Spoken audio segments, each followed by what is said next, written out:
Workflow hack alert, okay? We think too linearly about capacity and about how we get the stuff done. We do it from start to finish, beginning to end, and then we ship it out the door. But people that make tons of things, like global scale, like millions and millions of things, they don't make things that way. They lean super hard into a concept called postponement.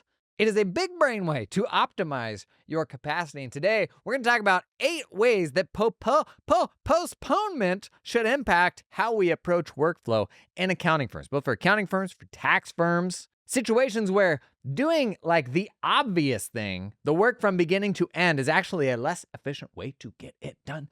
How's that for a tease, Kay? Come on in. Don't postpone. This stupid joke.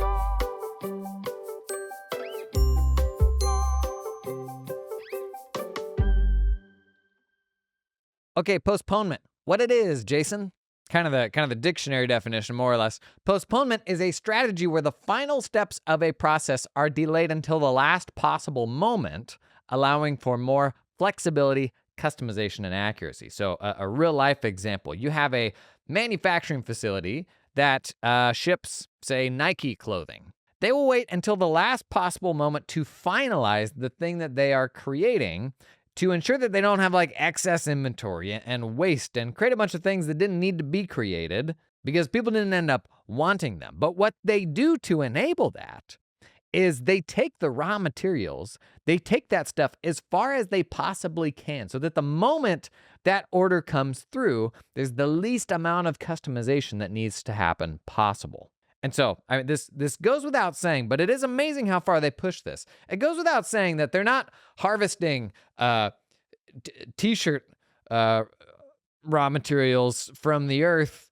when you make a Nike order and then are like scrambling to make the whole thing from scratch and then they send it to your house. But the opposite end of the spectrum also isn't true. It's very risky to produce a mountain of inventory that you may never be able to sell or may not be able to sell at like the optimum price. And so how do they enable this? Well, they chunk out these processes into their common components. So if you think about all the t-shirts Nike sells, what do they all have? Well, all the materials are cut to a common size, regardless of what shirt, what sweatshirt, whatever it is.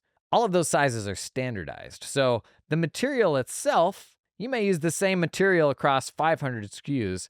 That material is going to be cut into a common size. The front part, the back part, the sleeves. I don't know if dyeing happens before or after cutting. But then they'll go the next step. They'll sew as much as they could possibly sew. And maybe by sewing it all together, that like sort of modular product is relevant to 250 SKUs instead of 500 SKUs. And there's like a balance there where via postponement in that facility, they get it as far as they possibly can before like printing on that final thing or doing the dye or whatever that last step is that customizes it into the specific SKU that somebody buys. But if we think about how we deliver our accounting services, and you compare the amount of pre-work we do on accounting services to the amount of pre-work that goes into fulfillment and traditional manufacturing, they're very different. And in some cases, for good reason. But there's many opportunities that arguably we might be missing by not leaning further into pre-work, particularly as most firms struggle with cyclicality. That is, there's one point in the year where you've got way more work to do than you can possibly ever get done. And this gets really expensive. You're paying everybody overtime. People aren't like working to their best kind of mental capacity. Like you're definitely not doing your best work when you're working 80-hour weeks. And for all the focus that the spikes in our workflows get, the busiest seasons and how we try to mitigate those, we don't think enough about the troughs, the opposite end of the spectrum. Because if you run a firm where all of your staffing is not elastic, right? Like in a perfect world, everyone would just work infinite hours when there was work to do and then not work at all when there wasn't work to do. And most of us, like, our staffing setup is not that flexible. So when you have slow times, people just don't have as much to do, or normal work takes twice the amount of time because you have excess time.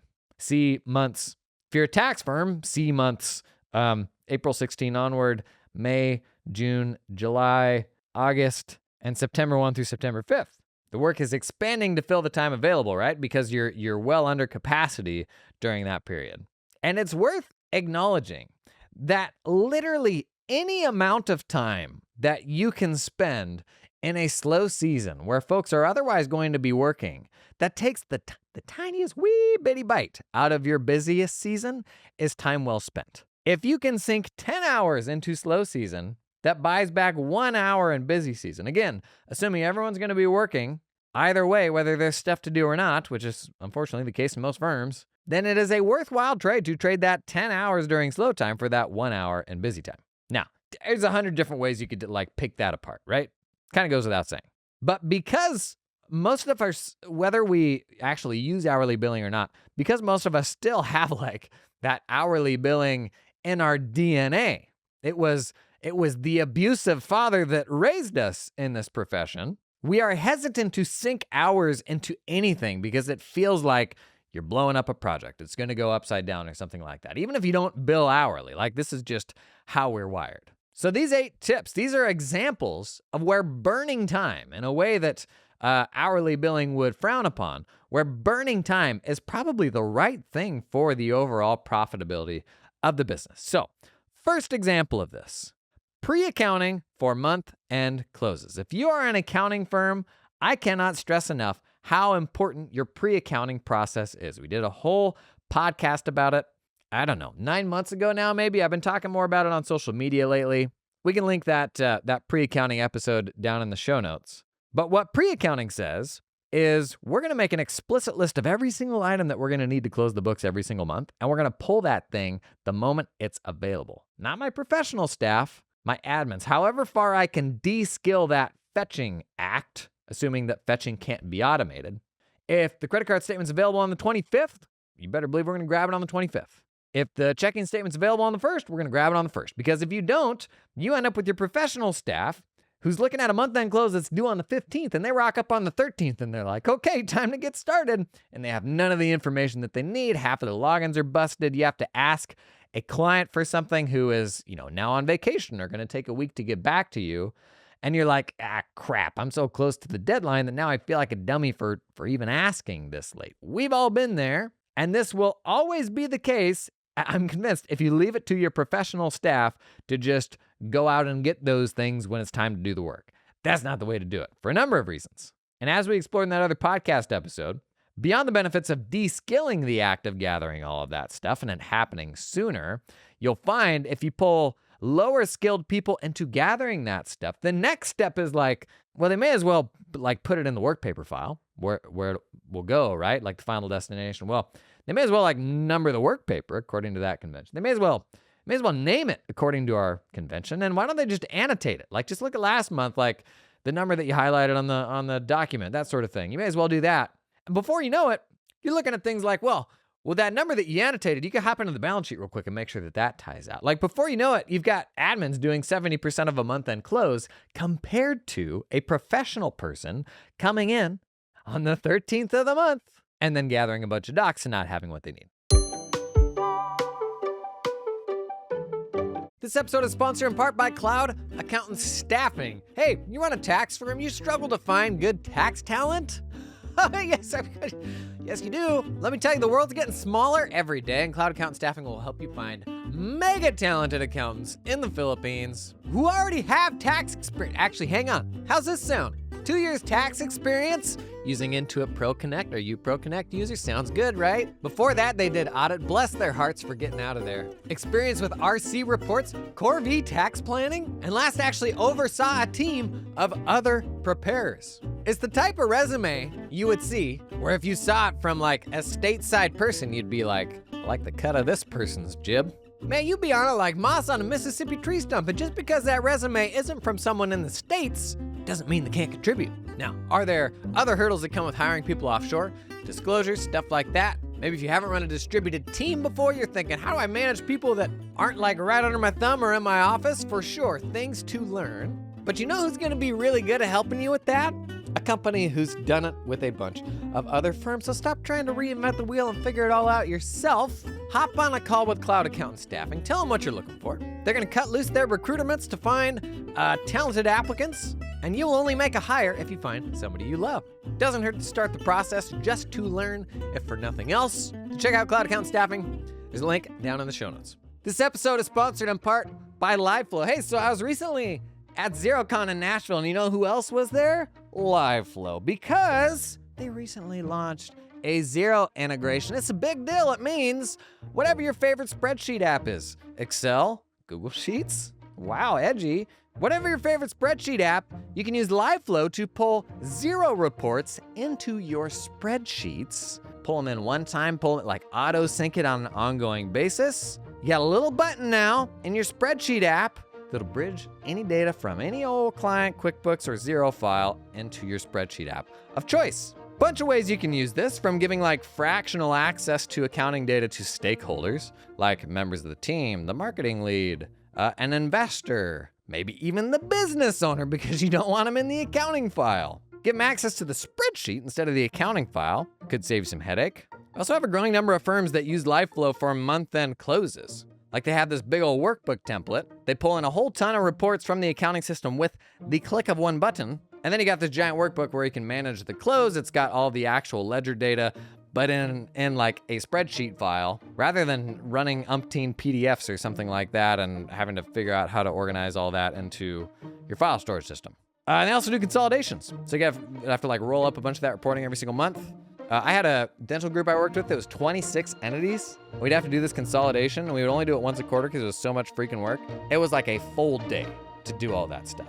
With LiveFlow, we could have mapped that and ran it pretty near instantly. We would have had to do some eliminations, but we would have taken an 8-hour thing to like maybe an hour tops. And the big news is recently, they just shipped that Xero integration. So whatever your ledger of choice, LiveFlow is gonna work out for you. Check out the link down in the show notes. Now, if you purely looked at this through the lens of like, what is the fastest way to do a project from beginning to end? It is probably one person sitting down and trying to do the whole thing from beginning to end, as opposed to somebody pulling a credit card statement on the 25th and a checking statement on the 1st and emailing the client for the stuff that we need on the 1st. Maybe that's a little more lumpy, but I can tell you when our bottleneck is the 15th, maybe the 5th through the 15th, and your bottleneck is the professional staff, maybe that's the bigger bottleneck, then if your professional staff is the bottleneck, virtually any time that your admin team can sink into saving the time of your professional staff is helping the business. That's an accounting firm example. Let's talk about a tax firm example. This is one we've railed on quite a bit. How about document request lists? The old DRLs. And thankfully, we now have more automated than ever before ways to generate DRLs, tools like Soroban, like Stanford Tax, like SafeSend. I think TruePrep may even do this. I hate making lists because the moment I start making a list, I know I'm forgetting people. But there was a time where all you could do was generate a PDF of last year with pro forma amounts. Now we finally have ways to get explicit lists of things from the pro forma data, either a backup file or you give the PDF of the organizer and it extracts a list of pro forma items from there. Getting explicit about what things I'm going to need from somebody when it gets into tax season, building that list and staging requests in your software that will automatically follow up until clients give you that information. Doing that in November, in December, in January, you want to talk about whittling away at busy season. When we don't do this, or we just mail out a bunch of PDF organizers or something like that, then we are shifting the work of figuring out what do we need to ask for and what do we need to follow up on. We're doing that work in our very busiest season. This is a great example of postponement. We're actually doing more work before the busy season is better for the business. And depending on your metrics, if it's like total hours into a project, maybe it's worse because a lot of this stuff can be done by lower skilled people. But again, like it is the right thing for the firm. Third example, back to an accounting firm example here. How about not waiting until the end of the month to start classifying transactions and asking clients questions? Increasingly, I'm seeing firms, accounting firms move to like weekly bookkeeping, where they're in there every single week, asking clients more kind of on the fly. And there's a lot of firms that still live and die by just doing this monthly. In fact, I've shared before, like we had a big partnership with Bench where we would refer a lot of work to them. And Bench just stood by this, like that they would die on this. Nobody was allowed to do interim, like within a month bookkeeping in Bench. They would only let them do it a month at a time because they thought that was faster, knock it out all at once. But then they still had the bottleneck. Now, Bench, at least at the time, the standard turnaround time for month-end delivery was 25 business days. So they had set the expectation in the service delivery that it was literally an entire month, the following month, anytime in there, they might get their financials. And so for them, because this was such a delayed delivery, I think that's probably fine. And they probably do save a bit of time by doing all that work a month at a time. Most of our clients, they won't put up with that, right? Like the notion of getting a set of financial statements delivered on the 28th. Somebody's going to be at the end of that bus, like the caboose on that train, and they're not going to be happy about it. So if most of your clients are getting financials delivered by the 15th, then the latter half of that month, we got to be doing the bookkeeping for the following month. And even though I think in total that probably takes more time, I think it's better optimized for the constraints of the business as a whole, because it means in your busiest time from, say, the 5th to the 15th of the following month, you got less to do because you've already knocked out some of those questions. You're not doing all of the classifications. You're only doing some of them. Number 4, another tax firm example. How about gathering tax prep docs and asking questions at year end instead of during tax time? And this makes a lot of sense if you're doing a tax planning engagement, is like one more argument for why that's actually beneficial for your firm. But hot take, what if you did it and it wasn't even in the scope of a tax planning engagement? What if you just started asking before year end? Huh? You got that document request list ready. What are some of those items you could start gathering like as soon as 12/31 hits or even earlier? If we go back to the example of pre-accounting, gathering information for the month-end close. The credit card statement, oftentimes that's going to be ready before the end of the month because it's not on a calendar cycle.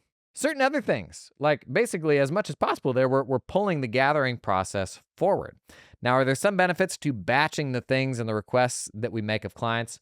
Probably, but I would at least start with the folks that you're doing tax planning for, like beginning to build out the tax prep file. And if you already have the DRLs, the explicit requests ready that you're going to need for the following tax season, and your team can complete part of that DRL before you even get to the end of the year, that is a huge win. That is work that's coming out of your busiest season, the constraint of the entire business. And managing these explicit items, these lists, in total, it is probably more work. I don't know. In that case, it might not actually be, because in busy season, figuring out what work that you need to ask for and then refiguring it out when the client only emails you half and you're circling back to it 2 months later, that's actually a lot of work. So this one may actually be a wash in terms of total time. I will tell you, DRLs and request management can definitely be de-skilled. It can take stuff away from your professional staff. Particularly in tax firms, I think we're over-reliant on tax expertise because it's kind of the way that it was always done. You had somebody that could answer a phone, you had partners, and then you had tax professionals. And that was kind of it. But think about the percentage of, and it's going to be different engagement to engagement. Think about 1040s. The percentage of your normal 1040 project that is just information gathering. In many cases, it's over 50% of the work that goes into it. Particularly if you're using something like, like a SurePrep or something like that that's extracting information from government forms and putting them into the tax software. Now, that's a very basic 1040. But the requesting of information and the gathering of it all, the pushback is, well, an admin's never going to do that as well as a tax pro. And yes, there's like a last 20% where a tax pro would know, oh no, we actually need this too when they see it. But that's not a reason to stick tax pros with the 80% of the other work. So as much as we can gather of that actually before we even get to year end, in some cases is going to be more work, but it's still worth doing because year end isn't the constraint of your business. The following tax season is the constraint. Number 5 for accounting firms, how about not reconciling on like bank statements and instead reconciling on what the online banking shows? Like if you have the scenario, and these days, like with small business accounting, the reconciliation process is not that onerous, but there are other more client-specific situations where reconciliation is actually really hairy and a whole bunch of work. And if that's the case, why wait for this arbitrary document to give you some balance when you have online access and you could do any version of that on the fly? Do it up to 2 days before the statement, and then the statement drops and you've got just a tiny bit more work to do. But like we are super fixated on the statement for some reason when we have other sources of information. We're talking about bank statements and bank transactions here. There's a bunch of different versions of that, like intercompany tie-outs and all sorts of things that are not just banking transactions, where we can do a like more postponement sort of take it as far as we can sort of approach even if it takes more time in total to get it out of the busiest time. Bunch of examples of that, like even beyond banking. Today's episode is sponsored in part by Team Up. How do you hire people that aren't mediocre? How do you avoid just attracting like the middle of that normal distribution, right? We want exceptional people. Well, the answer is recruiting.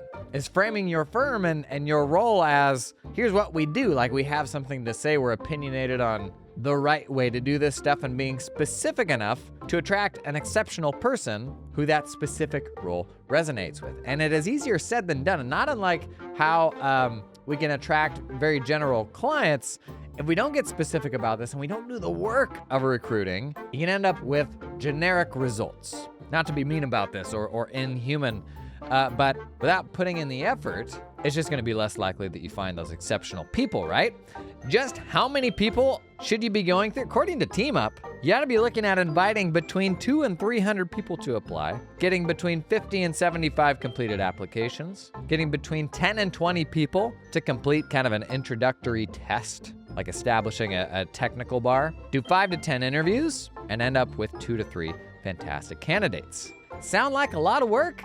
It is. And that's why partnering with somebody to help you with this will actually increase the likelihood that you get really high quality hires. So Team Up, they'll help you find really talented accountants in the Philippines, not just like pulling in whoever's walking by, but like doing outbound. Like they have a team of recruiters that are putting a bunch of legwork into this to increase the likelihood that you actually get really, really good people. Learn more about Team Up. Check out a link down in the show notes. The most important software decision that you'll ever make in your accounting firm, it is your practice management system.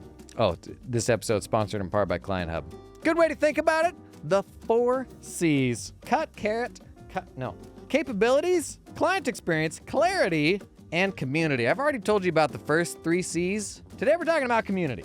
Client Hub is particularly suited here because they got a co-founder that was a former firm owner and top 100 pro advisor, not just a pro advisor, top 100 that knows how accounting firms actually work. Imagine that. Software people that actually know how this stuff works. When you adopt Client Hub, you don't just get a practice management system. You get a community that is aligned around their simple vision, happy clients, happy firm. That's nice. As part of Client Hub, you can ask questions, get advice, share your perspective, all with a welcoming community of small firm accounting professionals. So it's software, but Client Hub, they're actually going to deliver a service to you that is sharing the value of what all the other firms that are using Client Hub are figuring out. Just the other day, we were talking about how we have this divide between workflow tools and the client experience. If any practice management system was built from the ground up around the client experience, arguably it's Client Hub. It's basically like a 2-sided task management system where the client logs in just like you do, and you've got like a shared space to knock out those tasks. That is Client Hub. To learn more, check out a link down in the show notes. Number 6, for tax firms, templatize more of your work papers and your calculations. So let's say you've got kind of like a process you always do for 199A or whatever the various things you double check are. Either double check or like have to do a calculation to optimize or something like that. How much of that can be built into a template with as few of inputs as possible, like kind of doing the pre-work on something that has to be done on all of your projects or on half of your projects? I used to be very anti-work paper template because I was like, that's just like making up more documentation. That isn't even like, what do auditors call it? First primary source or something like that. It's like, we're just making that up. That's not valuable.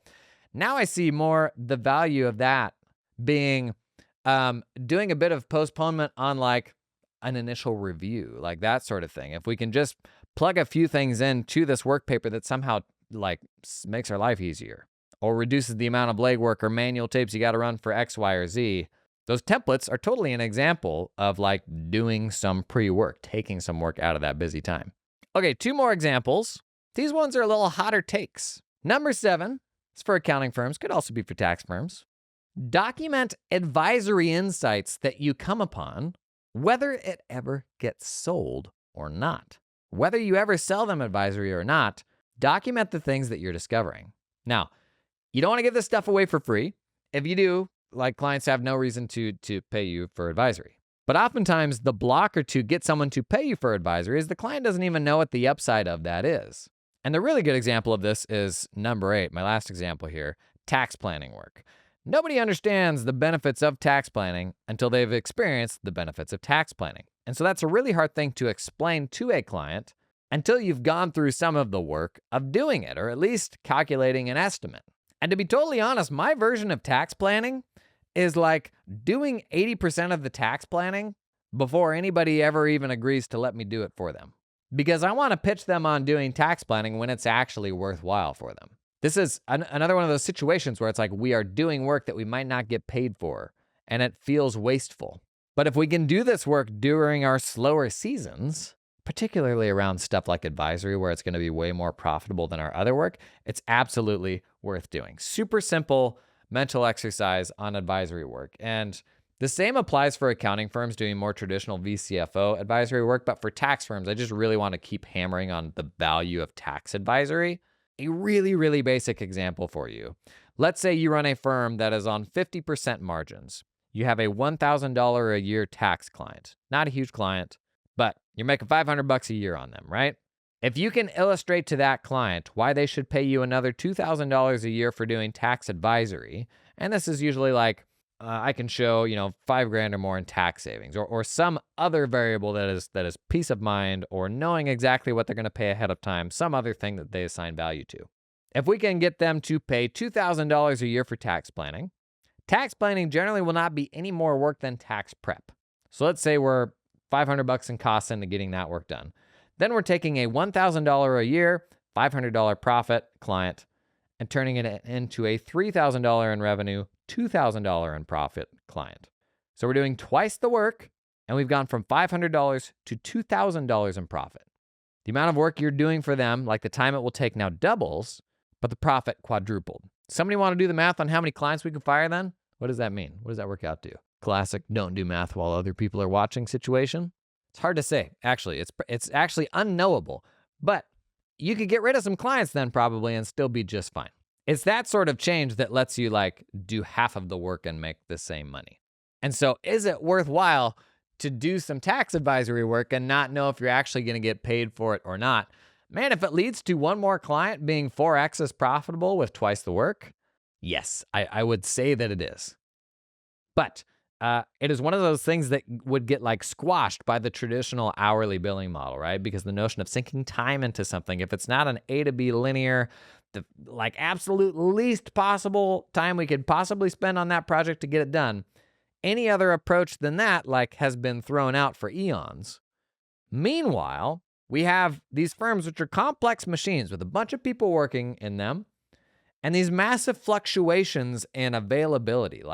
Tax firms are obviously the big perpetrators here, but accounting firms have the exact same issue because in an accounting firm, the constraint inevitably becomes the month-end close and how quickly everybody wants their books to get done. So you have the same issue just a whole bunch of times all year long. And don't even get me started on what January looks like. Yikes. So we shouldn't be measuring success on what the total time or total inputs on a project ought to be. And many of us, we know this. But there's going to be very real situations where pumping more time into something, doing this sort of postponement approach, doing as much pre-work as possible is actually better for the business as a whole. And it may break some of your metrics. Oftentimes, you throw out a big idea like that, and it's not to say it's resistance, but the biggest question people will have is well, what does that do to our WIP metrics or this or that KPI that we have? And that'll make it look like we're going backwards. And it's yeah, it does. It just means you need a new metric, I guess. Like metrics, proxies can't get in the way of making the business better, right? What you'll find in that case, I think, is that your team, if you're organized into pods, your team will be higher output. It may mean getting a team more admin support, which is almost always the right thing to do because everybody in the team is then upskilling the more support they have. I push firm owners and leaders and stuff like that, get an assistant. Don't be the kind of person that, I don't need an assistant. I would never do that. Just get over that. The sooner you can, the better, because it lets you get to more higher value tasks. But the same applies for everybody in your business. Not that they need an assistant, but when they have someone who can support them that's more junior to them, they grow way faster because their time is sunk into more valuable things. And I would actually argue that the junior person grows faster as well. When you have a stagnation of tasks on a person, they're not growing. as fast as they could. Like the very real version of growth for someone, if you want them to get from A to B, you have to find a way to migrate the tasks to them that will enable B. So anytime I would sit down with my team and do a review, we would say, here's where you want to go. But it means 50% of these tasks need to be completely different next year. Like the evolution of tasks throughout your team members is a very real, very tangible way to think about a person's real growth rather than another year going by where they're largely doing the same things. And senior people, unfortunately, in most firms are mired in a whole, just crap ton of admin. Asking clients for documents, following up when that stuff is missing, taking a pile of documents that a client sent them and having to organize them into where they go properly. That is not the job of a professional. And it can be as simple as being like, this person, this admin, this junior, they are your go-to person for helping you with all this stuff now. And along the way, they're going to learn delegation.